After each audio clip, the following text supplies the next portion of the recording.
Smartphone কোম্পানিগুলো 2 দিন পর পর নানা রকম ফিচার নিয়ে আসে। এইসব তো আছে, তার উপর অনেক সময় ফোনকে হাতুড়ি বানিয়ে বাদাম ভাঙা শুরু করে এবং হাবিজাবি আরো অনেক কিছুই। যাই হোক, এইসব গিমিকি ফিচার কিছুটা কাজে আসলেও ম্যাক্সিমাম গুলোই গু ফিচার, শুধুমাত্র আমাদেরকে লোভ দেখিয়ে জাস্ট ফোনগুলো সেল করা আর কিছুই না। যাই হোক, আজকের ভিডিওতে এইসব ভন্ড মার্কেটিং নিয়ে আলাপ করব। সবার প্রথমে স্ক্রিন ব্রাইটনেস, আর এই স্ক্রিন ব্রাইটনেসটা পরিমাপ করা হয় নিটস দিয়ে। স্মার্টফোন কোম্পানিগুলো রীতিমতো এটা নিয়ে যুদ্ধ শুরু করেছে। প্রতিটা ব্র্যান্ড দাবি করছে তাদের নিটস অন্য ব্র্যান্ড থেকে বেশি। Realme GT60 তে আমরা দেখতে পাচ্ছি 6000 নিটস অফ ব্রাইটনেস, মানে এটা টোটালি একটা ম্যাডনেস। কিন্তু এই ফিচারটা বেসিক্যালি একটা ভাওতাবাজি। এইসব নিটস শুধুমাত্র পার্টিকুলার কিছু জায়গাতেই কাজে আসে, আদারওয়াইজ এটা কোনো কাজের ফিচারই না।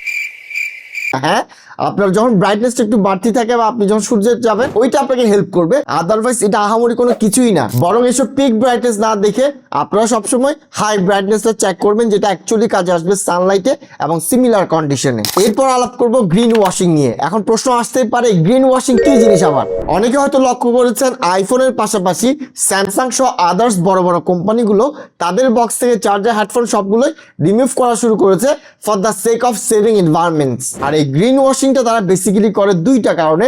ফার্স্ট অফ অল, তারা চেষ্টা করে নিজেদেরকে ইকো ফ্রেন্ডলি ভাবে সবার কাছে প্রেজেন্ট করতে। 2 নাম্বার কারণ হলো বেশি বেশি প্রফিট করা।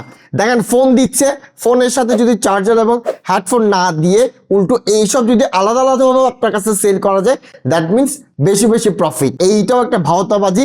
ভাওতাবাজিও আসলে দুইটা কারণে। একে তো তারা প্রফিট করার জন্য বেসিক্যালি এটা করে, আরেকটা ব্যাপার হলো তারা যদি পরিবেশের ব্যাপারে এতই কেয়ারফুল হয়ে থাকে, তারা আসলে ম্যানুফ্যাকচারিং বন্ধ করা উচিত। কারণ এই যে ম্যানুফ্যাকচার করতে গিয়ে ফোন, স্মার্টফোন, টিভি, ফ্রিজ যা আছে তার যে পরিমাণ দূষণ করে, তার তুলনায় তারা যা করছে ওইটা কিছুই না। 3 নাম্বার, বেশি বেশি মেগাপিক্সেল।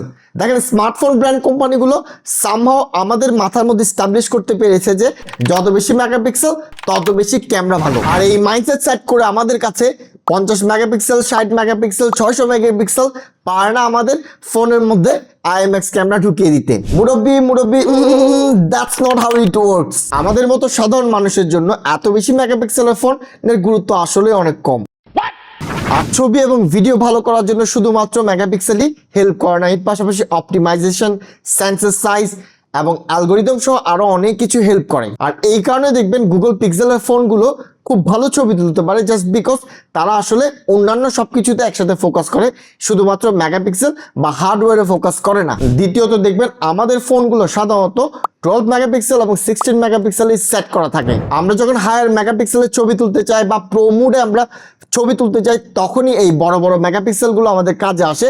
আদারওয়াইজ এই আমরা 12 এবং 16 আমাদের জন্য যথেষ্ট। আর এই মেগাপিক্সেল পার্টিকুলারলি একটা জায়গাতে কাজ করে, তা হলো ডিটেলস ক্যাপচারে।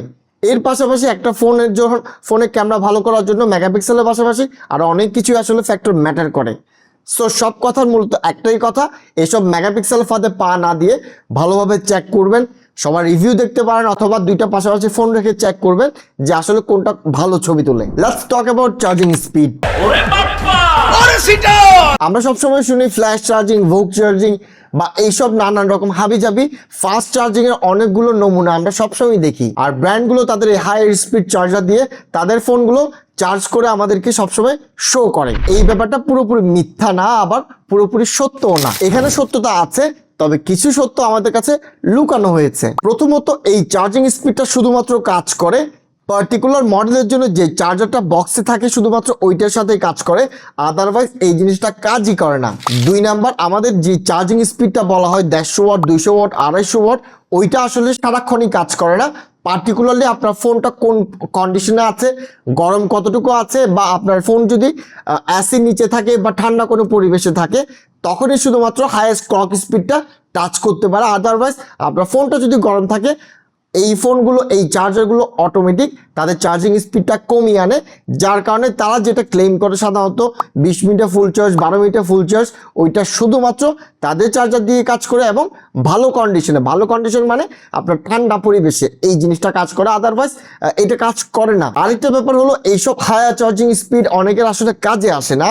যেমন যারা শুধুমাত্র লাইট ইউজার আছে, যারা দিনে একবারই চার্জ দেওয়ার প্রয়োজন পড়ে, তারা শুধুমাত্র একবার রাতের বেলায় চার্জ দেয়, এইটা দিয়ে তাদের সারাদিন চলে যায়, তাদের আসলে এতটা বদার থাকে না যে হায়ার স্পিড নাকি লোয়ার স্পিড, এটা নিয়ে তারা এতটা বদার থাকে না। বেসিক্যালি জেনজির জন্য যারা সারাক্ষণ ফোনে থাকে, ডেইলি 2-3 বার চার্জ দেওয়ার প্রয়োজন পড়ে এবং দ্রুততম সময়ের মাঝে তারা তাদের ফোনটা চার্জ থেকে খুলতে চায়, তাদের জন্য বেসিক্যালি এই সব ফিচার। এবার একটা পার্সোনাল অপিনিয়ন শেয়ার করবো, অনেকের পছন্দ নাও হতে পারে, তাও বলছি। দেখেন মার্কেটটা আসলে কার্ভ ডিসপ্লেতে ভরা, স্পেশালি মিড রেঞ্জের ফোনগুলোতে। হ্যাঁ, আপনি বলতে পারেন এটা দেখতে অনেক সুন্দর, এটাতে কোনো ডাউট নাই, কিন্তু আপনি যখন চিন্তা করবেন যে রিয়েল লাইফ ইউজে বারবার যখন আপনার মিস টাচ হবে, ঘোষ টাচ হবে, এটা আপনার জন্য অনেক বেশি বদারসাম হবে। এইসবের না প্রোটেক্টর পাওয়াটা অনেক টাফ, স্পেশালি কার্ভ ডিসপ্লের ক্ষেত্রে। পাওয়ার পরেও দেখা যাবে অল্পতে কিছু একটা হলে এটা উঠে চলে আসে। সো কার্ভ ডিসপ্লেটা ফর মি ইটস নো। আর অনেক কিছুই আছে যেগুলো আমি ডিটেলস আলাপ করবো না, অল্প অল্প করে বলি। যেমন 8K ভিডিও রেকর্ডিং। আমি বুঝি না 8K ভিডিও রেকর্ডিং আমাদের ফোনে কেন দরকার, কারণ আমরা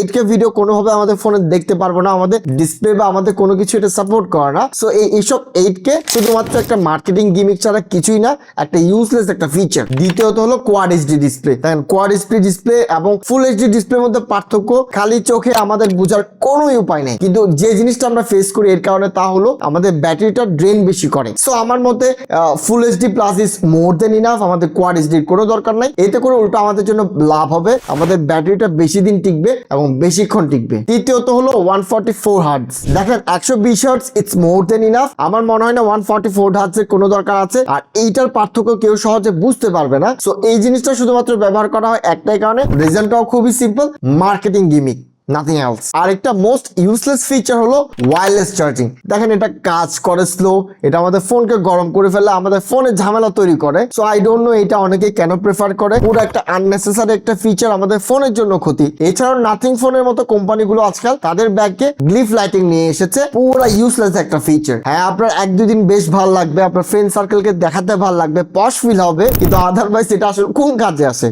পুরো আননেসেসারি একটা ফিচার, শুধুমাত্র আমাদের টাকাটাই কিল করে, আদারওয়াইজ এটার কোনো ফাংশনই নাই, একদম ইউজলেস, কোনো দরকার নাই। তবে কিছু ফিচার কোম্পানিগুলো ডেভেলপ করেছে যেগুলো নিয়ে আমরা কাউকে তেমন একটা অ্যাপ্রিশিয়েট করতে দেখি না, যেমন স্যামসাং এর ভিশন বুস্টার ডিসপ্লে, ওয়ানপ্লাস এর ট্রিনিটি ইঞ্জিন এবং আইকুর Q1 গেমিং চিপসেট, ভিভোর ইমেজ প্রসেসিং এর জন্য V3 চিপসেট। এই পার্টিকুলার কিছু ফিচার আমাদের ফোনে আসলে অনেক কাজে আসে। আমি পার্সোনালি দেখেছি এইসব ফিচার আসলেই বেশি কাজে আসে, যদিও আমাদের ফোনের দামটা একটু বাড়িয়ে দেয়, তারপরেও এগুলো অ্যাকসেপ্ট করার মতো এবং অ্যাপ্রিশিয়েট করার মতো কিছু ফিচার। দেখেন আমার ভিডিওতে আমি কি বোঝাতে চেয়েছি, আশা করি আমি বোঝাতে সক্ষম হয়েছি। সব কথার মোদ্দা কথা কিন্তু একটাই, যেসব ফিচার আমাদেরকে তারা দেওয়ার চেষ্টা করে সবগুলো একেবারে ইউজলেস ফিচার, একেবারে এভাবে ফেলে দেওয়া ঠিক হবে না, আমাদের কোনো না কোনোভাবে একটু হলেও কাজে আসে। কিন্তু আমাদের মাথায় রাখতে হবে এগুলো মোস্টলি আসলে মার্কেটিং গিমিক আর কিছুই না। যাই হোক, কারো কোনো প্রশ্ন থেকে থাকলে কমেন্ট করে জানাবেন, আর ভিডিও ভালো লেগে থাকলে লাইক শেয়ার সাবস্ক্রাইব করে পাশে থাকবেন। ধন্যবাদ। পানিটা দাও তো, গলা শুকিয়ে গেছে।